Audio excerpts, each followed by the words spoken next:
The avoidant person ended things, created distance, or walked away from the relationship with every appearance of having moved on completely. They presented their departure as final decision, as necessary ending, as closure they needed to find their peace or pursue their path. They spoke with certainty about incompatibility or timing or their need for independence. They demonstrated calm or even relief at the separation. They may have quickly appeared to move on, dating others, or throwing themselves into work or activities that suggested you were already forgotten. Everything about their external presentation communicated that they had let you go, that the relationship was finished in their mind and heart, that you were part of their past they'd successfully released. But beneath this carefully constructed performance of having moved on lies a different reality that the avoidant person will never openly acknowledge. They still hold your heart in silence. They still carry you with them. They still think about you more than they would ever admit. They still feel the loss, even as they pretend it doesn't affect them. The avoidant person's need to appear unaffected, to seem like they can easily release people and move forward without pain or attachment, is itself a defensive performance that hides the genuine impact you had on them and the genuine difficulty they're experiencing with your absence. They haven't let you go. They've buried their feelings about you so deeply that even they might not consciously access them most of the time, but those feelings remain active in their psychology, shaping their choices, influencing their patterns, creating the void they're desperately trying to fill or ignore.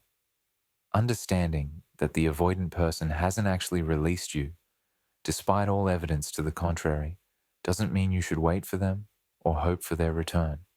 It means understanding that their apparent ease with the ending is performance rather than reality, that their defensive structure requires them to appear unaffected even when they're deeply affected, that their silence about what you meant to them is protective mechanism rather than accurate reflection of your actual impact or importance. The performance of moving on while staying emotionally tethered.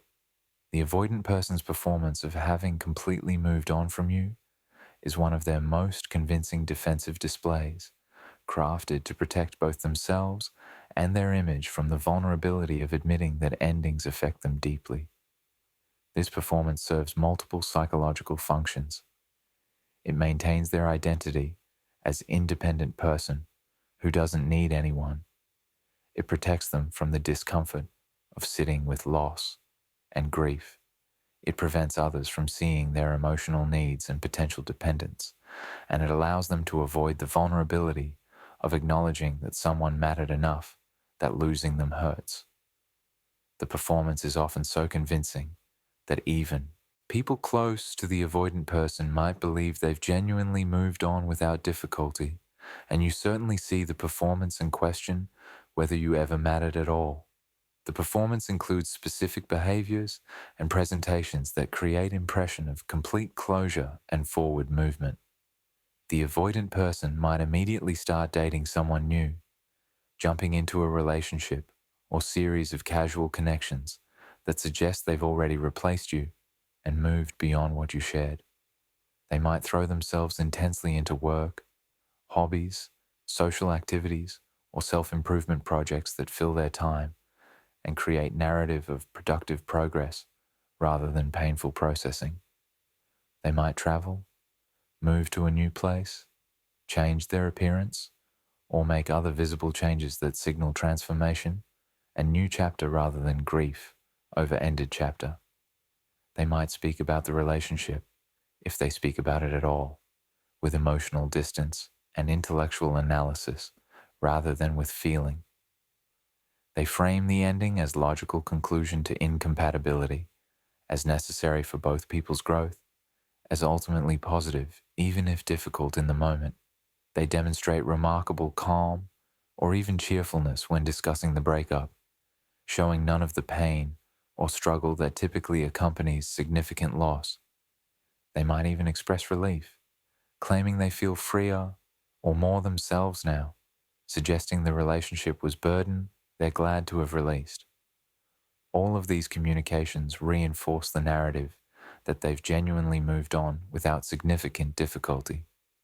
On social media and in social situations, the performance continues with carefully curated presentations of happiness and fulfillment.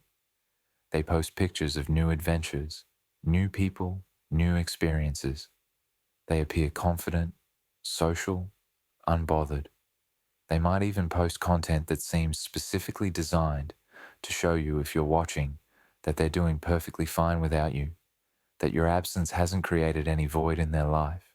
This performance might include quickly becoming involved with someone else in visible ways, posting couple-like content that demonstrates they've already found connection elsewhere, sending message that you were replaceable and have been replaced. But beneath this convincing performance of having moved on completely, the avoidant person remains emotionally tethered to you in ways they cannot acknowledge or perhaps even consciously recognize most of the time. They think about you far more than they would ever admit. They compare new people to you, finding them lacking in specific ways that highlight what you provided that they now miss. They replay memories of your relationship, especially the positive moments, experiencing nostalgia that contradicts their outward presentation of relief at the ending. They wonder what you're doing, whether you're thinking about them, whether you've moved on, whether you're with someone else. This continued emotional tethering manifests in behaviors that contradict the performance of having moved on. They might check your social media obsessively, monitoring your life from distance while maintaining no direct contact. They might ask mutual friends about you, framing the questions casually, but seeking information about whether you seem okay, whether you're dating, whether you mention them. They might drive by places associated with you, visit locations you used to go together, maintain routines or habits that keep them connected to memories of the relationship. They might keep gifts you gave them, photos of you together, messages you sent, maintaining physical evidence of the connection they claim to have released. The avoidant person's new relationships or pursuits, if they've jumped into them quickly, often reveal the tethering rather than genuine moving on. They might date people who remind them of you in specific ways, unconsciously seeking to recreate what they lost while telling themselves they're moving forward. They might sabotage new connections before they can become meaningful, protecting themselves from being hurt again, but also protecting the special place you still hold in their internal world. They might compare everyone unfavorably to you, unable to find the specific combination of qualities you possessed, the particular way you understood them or made them feel, the unique connection you shared. The performance of moving on also serves to manage the avoidant person's own internal experience. By acting as if they're fine, by keeping themselves busy and distracted, by refusing to acknowledge their feelings about the loss, they avoid having to sit with the grief and regret that lurk beneath the performance. The avoidant person is terrified of their own sadness, their own needs, their own attachment and loss. Performing strength and independence and forward progress helps them avoid confronting the vulnerability of admitting that losing you was difficult, that you mattered more than they showed while you were together, that they miss you and wish things had worked out differently, even though they couldn't make them work. This performance requires enormous energy to maintain. The avoidant person cannot fully relax into their actual feelings because doing so would collapse the narrative they've constructed about being fine, about having successfully moved on, about not needing anyone. They have to remain vigilant, ensuring they don't reveal through words or behaviors that they're still thinking about you, still missing you, still hoping in some small way that you might reach out or that circumstances might change to make reconnection possible. This vigilance is exhausting, but it feels safer than the alternative of acknowledging vulnerability and need. The tethering the avoidant person maintains is also evident in how they react to information about you or encounters with you. If they hear you're dating someone new or seem happy without them, they experience unexpected intensity of feeling that contradicts their performance of indifference. They might feel jealousy, regret, loss, or renewed interest, emotions that reveal you still hold significance they haven't released. If they run into you unexpectedly, they might be flustered or overly casual, their reaction revealing that seeing you affects them more than they want to admit. If you reach out to them, they might respond with more warmth or length than their performance of having moved on would suggest, unable to maintain complete distance when given opportunity to connect again. Why? They can't admit you still matter. The avoidant person's inability to admit that you still matter to them, that they still think about you, that they still carry feelings about the relationship and its ending, stems from deep psychological needs and fears that make such admission feel impossible or dangerous. Understanding why they cannot acknowledge your continued importance reveals the defensive structure that organizes their entire approach to relationships and emotions, and illuminates why genuine expression of vulnerability remains beyond their current capacity, even when those vulnerable feelings exist. The first reason the avoidant person cannot admit you still matter is that such admission would require acknowledging they need someone, that they're capable of deep attachment, that they're affected by loss, all of which contradict the identity they've built around being independent and self-sufficient. The avoidant person's entire self-concept rests on the belief that they don't need others, that they're complete alone, that they can handle anything without support or connection. Admitting you still matter means admitting this identity is false or at least incomplete, that they do have attachment needs, that they are vulnerable to being affected by others. This admission threatens the foundation of who they believe they are and who they need to believe they are to feel safe. The second reason is that admitting you still matter would mean acknowledging they made a mistake in leaving or creating distance, that they might have destroyed something valuable, that their patterns cost them relationship that was important to them. This acknowledgement triggers shame and regret that the avoidant person cannot tolerate. They need to believe their decision to end things or create distance was right, was necessary, was the only option. Admitting you still matter means questioning that decision, facing the possibility that their fear drove them to leave something they actually wanted, confronting that their defensive patterns prevented them from maintaining connection that could have been meaningful. This confrontation is too painful, so they maintain the fiction that leaving was easy and right, rather than difficult and possibly wrong. The third reason is that admitting you still matter means admitting they're in pain, that they're struggling with the ending, that the loss affected them. The avoidant person has learned throughout their life that showing pain or vulnerability leads to further harm. Perhaps their pain was dismissed, minimized, or ignored in childhood. Perhaps they were shamed for expressing hurt or need. Perhaps showing vulnerability led to being hurt more deeply. These experiences taught them that pain must be hidden, that vulnerability must be protected, that appearing strong and fine is safer than revealing struggle. Admitting you still matter would require showing that they're hurting from the loss, and this vulnerability feels intolerable.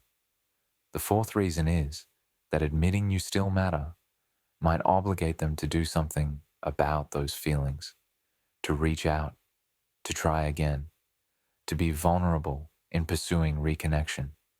As long as they maintain the fiction that they've moved on completely, they don't have to face the fear of reaching out and being rejected, of expressing feelings and not having them reciprocated, of trying again and failing again. The silence about your continued importance protects them from having to take action that would make them vulnerable. They can maintain their feelings privately while avoiding the risk that acting on those feelings would require. The fifth reason is that the avoidant person fears that admitting you still matter would make them appear weak, pathetic, or unstable to others and to themselves. They believe people will judge them for not being able to move on, for still thinking about an ended relationship, for being stuck on someone rather than progressing forward. They judge themselves harshly for these same things, experiencing their continued feelings as evidence of inadequacy or dysfunction. To protect themselves from this judgment, both internal and external, they perform, having moved on completely, even while internally they're still very much attached. The sixth reason involves the avoidant person's need to maintain control over their emotional life and over the narrative about the relationship. Admitting you still matter means admitting you still have power to affect them, that you still have importance in their emotional landscape, that they haven't achieved complete independence from the connection you shared. This admission threatens their sense of control and autonomy. They need to believe they're in charge of their feelings, that they can decide to let go and successfully do so, that others don't have power over their emotional states. Acknowledging you still matter contradicts this need for control. The seventh reason is that admitting you still matter means reopening questions about what they want and whether they're living aligned with their actual values and desires. The avoidant person typically ends relationships not because they want to be alone, but because intimacy triggers such intense anxiety that being alone feels safer. But if they admit you still matter, they have to confront whether they're actually happy with the loneliness they've chosen, whether their patterns are serving them or harming them, whether they're living according to defensive fear rather than according to what would actually make them fulfilled. These questions are uncomfortable and challenge the narrative they've constructed about their choices being right and healthy. The eighth reason involves protecting you from what they perceive as their inadequacy. Some avoidants maintain that you're better off without them, that you deserve someone who can show up better than they can, that keeping distance is kindness because they cannot be the partner you need. Admitting you still matter would mean acknowledging they're keeping themselves from someone important to them for reasons they believe are your benefit, and sitting with this sacrifice feels too painful. They would rather maintain the fiction that you don't matter much than admit they're maintaining distance from someone who matters deeply because they don't trust their own capacity to treat you well. The ninth reason is that admitting you still matter means admitting the loss was real and significant rather than minimizing it as they've been doing to manage the pain.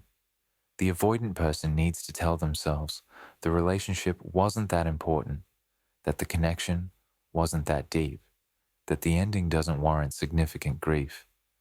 This minimization is protective strategy that helps them function day to day without being overwhelmed by loss.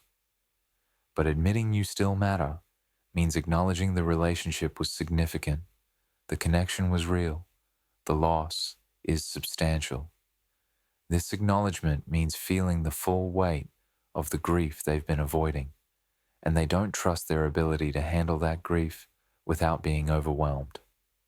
The signs that reveal they haven't released you. Despite the avoidant person's convincing performance of having moved on completely, there are subtle and sometimes not so subtle signs that reveal they haven't actually released you, that you still occupy space in their internal world, that the connection you shared still affects them, even though they would never openly acknowledge this. These signs are observable to anyone paying attention, and they provide evidence that contradicts the avoidant person's narrative of complete closure and successful moving forward. Recognizing these signs doesn't mean you should wait for them or hope for their return, but it does confirm that your impact was real and lasting, even if they cannot admit it. The first and most obvious sign is their continued monitoring of your life from distance. The avoidant person who has genuinely moved on has no need to know what you're doing or how you're living. But the avoidant person who still holds you emotionally checks your social media regularly, asks mutual friends about you, maintains awareness of your life from afar. They might not engage directly, but they're watching. This monitoring reveals that you still occupy their thoughts, that they care about your well-being and what you're doing, that they haven't achieved the indifference they perform. Even if they claim they happen to see something, or that friends mentioned you without them asking, the pattern of their awareness suggests deliberate seeking of information rather than passive reception of it. The second sign is how they react to information about you, particularly information about you dating someone new or appearing happy without them. If you truly didn't matter anymore, news of your life would generate neutral response. But the avoidant person who still holds you emotionally reacts with unexpected intensity when they learn you're with someone else or thriving without them. They might become withdrawn, irritable, or suddenly more active in their own dating or social life. They might reach out to you after hearing such news, breaking silence they've maintained for weeks or months. They might make passive-aggressive comments or posts that seem directed at you. These reactions reveal that you still affect them, that seeing you move forward triggers their feelings in ways that contradict their performance of indifference.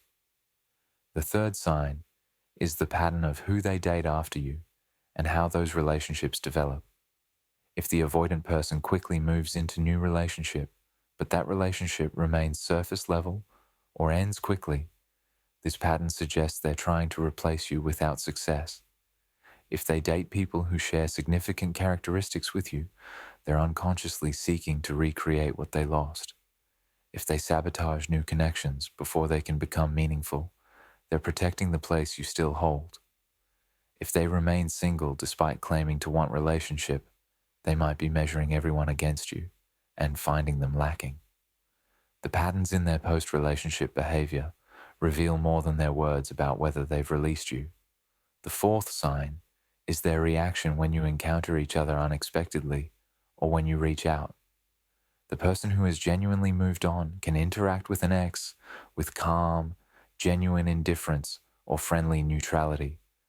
But the avoidant person who still holds you emotionally will reveal their continued attachment through their reaction to seeing or hearing from you. They might be flustered, overly casual in ways that feel performed, more talkative than necessary, or unable to maintain the indifference they've been projecting. If you reach out and they respond immediately, despite claiming to have moved on, if they engage at length, despite saying they've closed that chapter, if they show more warmth than their narrative would suggest, these responses reveal you still affect them. The fifth sign is what they keep and what they maintain from your time together. The avoidant person who has truly let you go disposes of reminders of the relationship, removes photos, gets rid of gifts, eliminates tangible evidence of the connection you shared. But the avoidant person who still holds you keeps certain items, maintains photos where you can't see them, holds onto gifts or mementos that carry emotional significance. They might claim they just haven't gotten around to clearing things out, but months or years later, these items remain. The keeping reveals an unwillingness or inability to completely erase your presence from their life. The sixth sign appears in how they speak about you to others when they do mention you.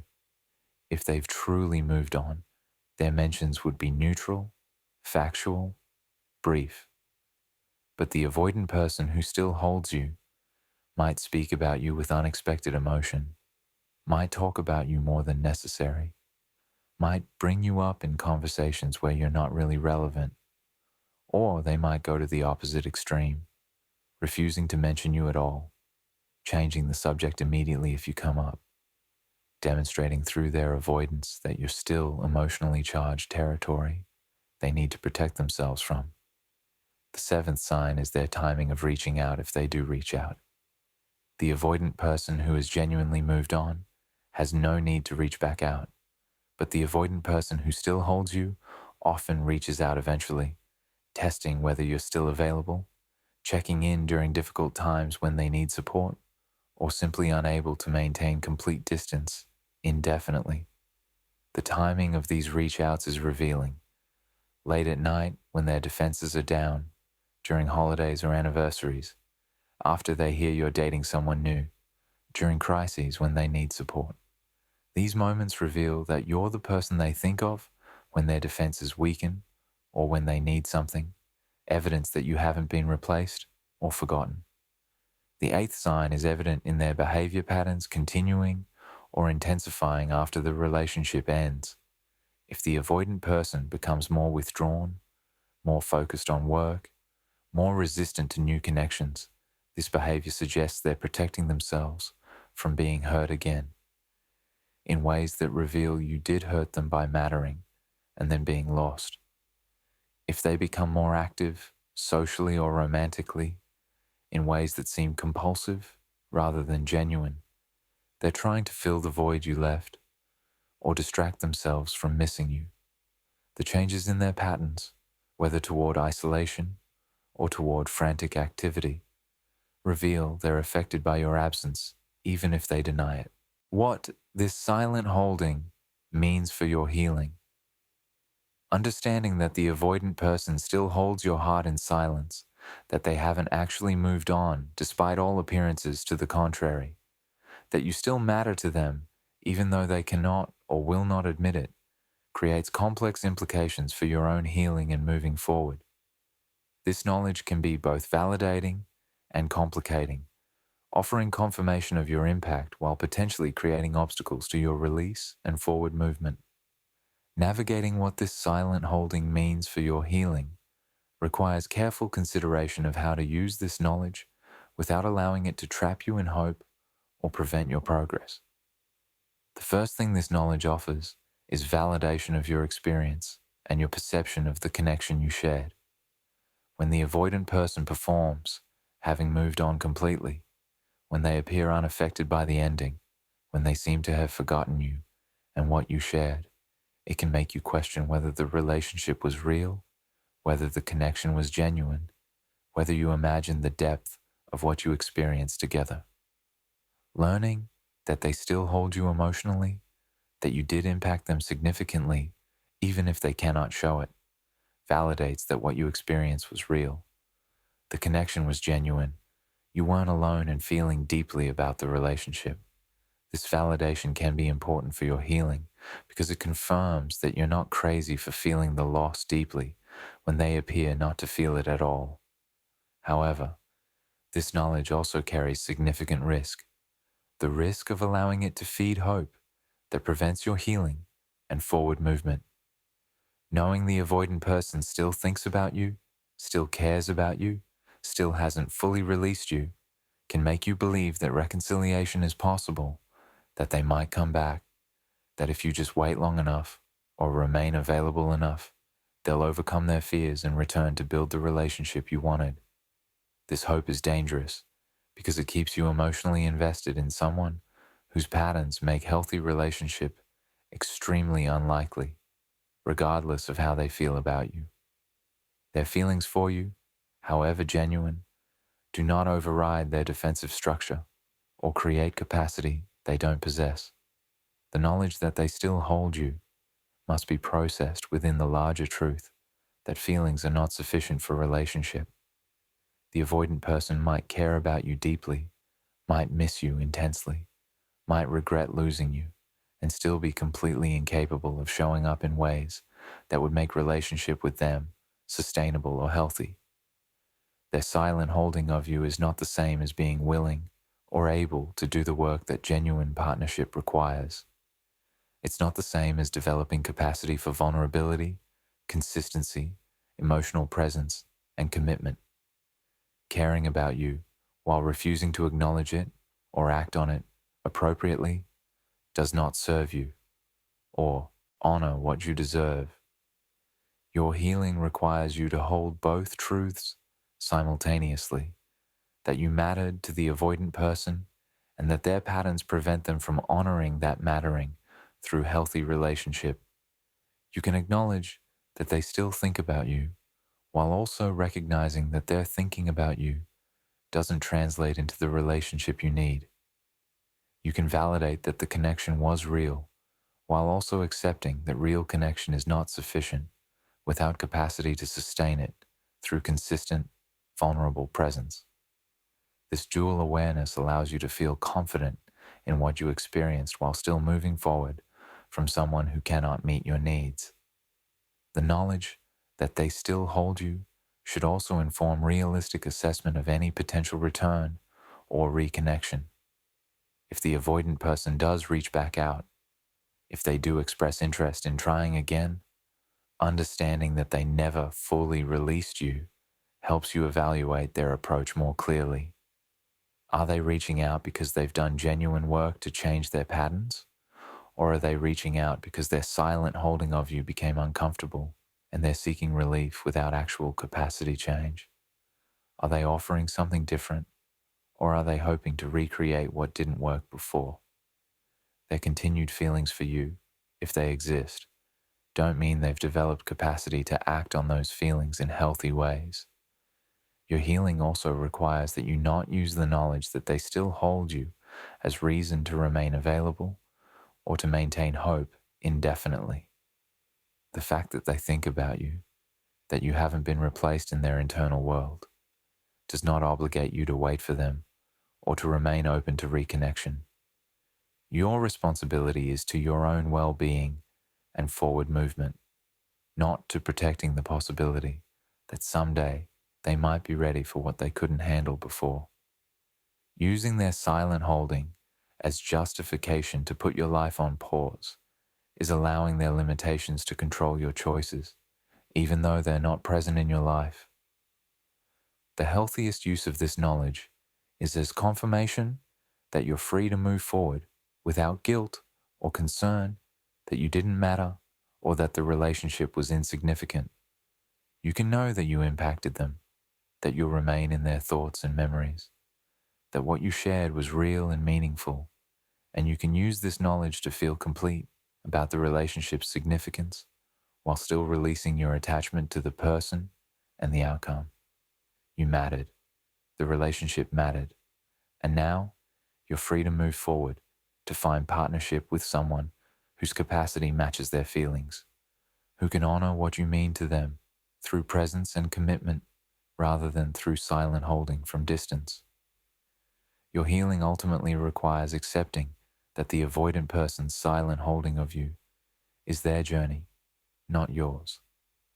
What they do with their feelings, whether they ever acknowledge them, whether they ever overcome their patterns, whether they ever reach out or find healing, none of this is within your control or your responsibility.